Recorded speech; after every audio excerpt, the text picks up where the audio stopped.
Bapak Ibu, kalau tadi pagi kita sudah belajar bagaimana kita sebenarnya merenungkan dan memahami bahwa kita adalah orang yang tak berarti, orang yang tak berguna, orang yang bukan siapa-siapa, yang begitu hina di dalam keberdosaan kita di hadapan keagungan Allah. Tapi meskipun demikian, Ia masih memperhitungkan kita di dalam karya keselamatannya melalui salib. Maka karyanya itulah yang kita sebut Injil. Langit dan bumi akan berlalu, tetapi firman-Ku tidak akan berlalu. Ketika berbicara tentang Injil, keindahan dan kemuliaan Injil, kemuliaan dan kehebatan Injil, itu lebih berkilauan daripada emas yang berkilauan. Itu lebih kuat daripada kerajaan dimanapun. Dan itu lebih indah daripada keindahan duniawi. Ketika Musa bertemu dengan Allah, Tuhan berkata, lepaskan kasutmu, karena aku kudus dan engkau tidak kudus. Maka ketika Musa bertemu dengan kemuliaan Allah, Musa pun tidak tahan melihat betapa mulianya dia. Tetapi terlebih-lebih lagi, 2000 tahun lalu, kita berhadapan dengan firman Allah yang menjadi manusia, itulah Kristus. Dalam sabda, di dalam firman yang menjadi manusia itu, kita beroleh segala sesuatu. Di dalam inkarnasinya dia merangkul kemanusiaan kita. Di dalam penderitaannya dia menanggung penderitaan kita. Di dalam kebangkitannya ia memulihkan pintu kekekalan bagi kita yang sudah mati di dalam dosa. Injil itu bukan seperangkat aturan. Injil itu juga bukan tentang kode etik. Tapi Injil adalah firman Allah yang menjadi manusia. Tapi apakah Bapak mengerti, Bapak Ibu mengerti, mengapa firman Allah itu harus menjadi manusia? Segala sesuatu yang bernafas dan yang dilahirkan dari perempuan di semesta ini harus mendengarkan Injil yang adalah yang berharga itu, agar ia dilahirkan kembali dari Kristus melalui baptisan. Injil yang murni, di mana setiap orang berdosa, di mana kesadaran bahwa kita bukanlah orang yang berguna, maka kita menerima kasih karunia-Nya di dalam keagungannya untuk mengenakan dia sebagai pakaianmu, untuk mengenakan dia sebagai sesuatu yang paling berharga di hadapanmu. Maka dengan kata lain, itulah kekayaanmu. Keagungan dari Injil itu adalah berita kebangkitan Kristus. Karena di dalam kebangkitannya itulah saya, kamu yang berdosa, saya dan kamu yang mati, saya dan kamu yang lesu di dalam rupa-rupa penderitaan.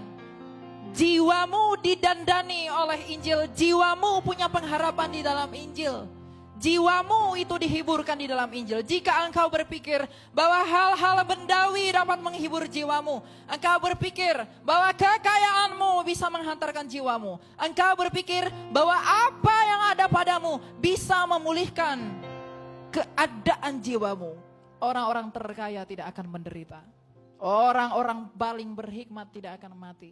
Orang-orang yang paling kuat tidak akan lemah. Tetapi Injil ini datang agar di dalam kesederhanaanmu, atas penerimaanmu kepada Kristus, kamu beroleh penghiburan. Karena kebahagiaan itu bukan status bendawi. Kebahagiaan adalah status batin. Karena apapun kepercayaanmu, apapun agamamu, apapun yang kamu yakini, kerinduanmu adalah bersatu dengan Allah. Firman Allah lah yang menjadikan saya. Maka ketika kita semua yang adalah ciptaan, yang diciptakan oleh firman Allah itu rusak, maka firman Allah itu sendiri yang datang memulihkan yang rusak itu.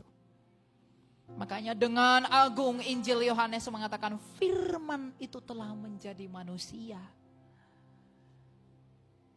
Mengapa firman itu harus menjadi manusia? Karena manusialah yang pertama sekali mengundang maut itu. Maka firman itu harus menjadi manusia, agar di dalam keadaannya yang manusia itu, dia menaklukkan maut itu. Makanya Injil yang disampaikan Rasul Paulus berkata, oleh karena ketidaktaatan satu orang, semua orang telah berdosa. Tapi oleh karena ketaatan Kristus, Dia membenarkan siapa yang percaya kepadanya. Inilah berita baik. Mengapa kita hanya harus bermegah? Mengapa kita harus berbangga? Mengapa kita harus merenungkan? Mengapa kita harus mengerti bahwa Injil itu adalah hidup? Karena semua orang telah menderita. Bukan hanya saya, tapi kamu juga menderita. Saya juga mati, kamu juga mati.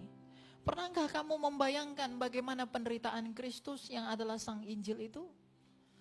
Pernahkah kamu melihat betapa sudinya ia lahir di kandang domba yang hina? Dia yang mulia yang tidak menganggap kesetaraan dengan Bapaknya. Tetapi dia rela tidur di kandang yang hina demi kamu. Dia rela berdiam di tempat yang tidak dipandang. Melalui perjamuan suci, Kristus ada di dalam tubuhmu yang cemar itu. Melalui perjamuan kudus, dia mau berdiam di dalam tubuhku yang cemar ini. Bukankah itu kasih karunia? Bukankah itu belas kasih Tuhan yang tak ternilai? Lalu apakah engkau, wahai manusia, yang menganggap ada yang lebih mahal daripada Injil Kristus?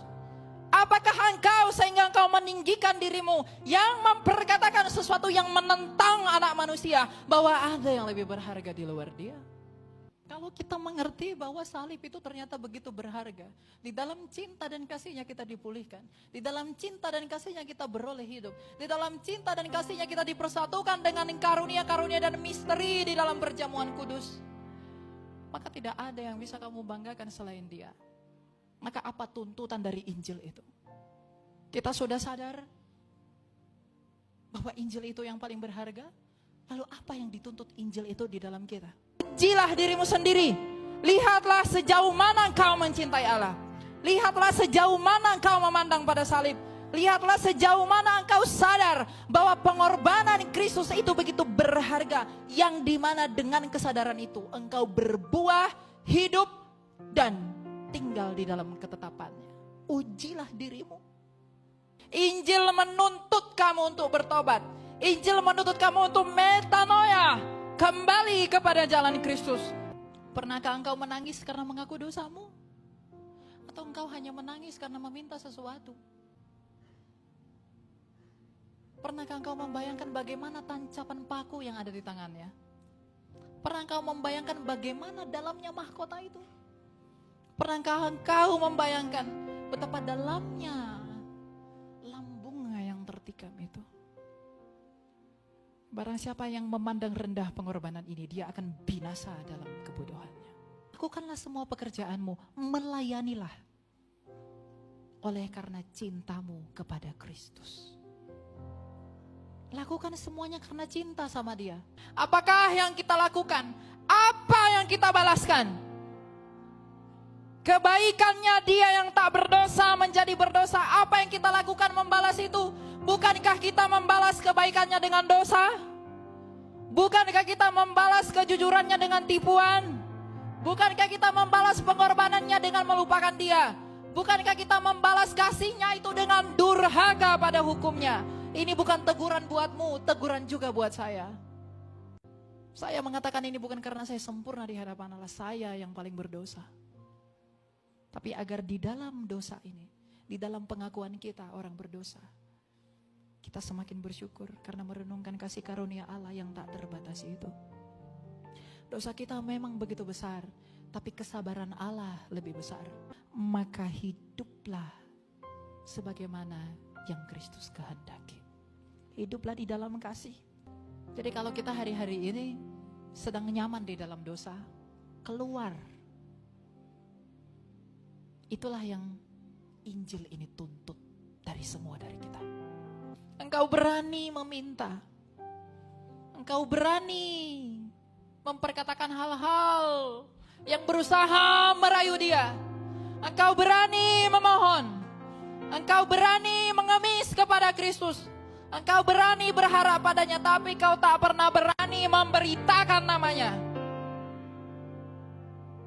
Engkau berani dan saya berani berbuat dosa. Tapi saya dan kamu malu untuk bertobat.